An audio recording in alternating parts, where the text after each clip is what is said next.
Martes 17 de marzo. Buenos días, amado Creador. Al iniciar este martes de marzo, me detengo un momento para agradecerte por el regalo de la vida y por la oportunidad de comenzar de nuevo.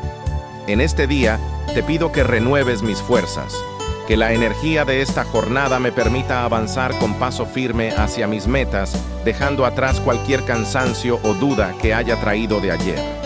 Danos sabiduría para tomar decisiones acertadas y un corazón compasivo para tratar a quienes se cruzan en nuestro camino. Confío en que, bajo tu guía, este martes será productivo y lleno de pequeñas bendiciones que a veces olvido notar. Protege mi hogar, a mis seres queridos, y mantén mi espíritu encendido con esperanza. Gracias por escucharme y por caminar a mi lado en cada segundo de este día. En el nombre del Padre, del Hijo y del Espíritu Santo. Amén.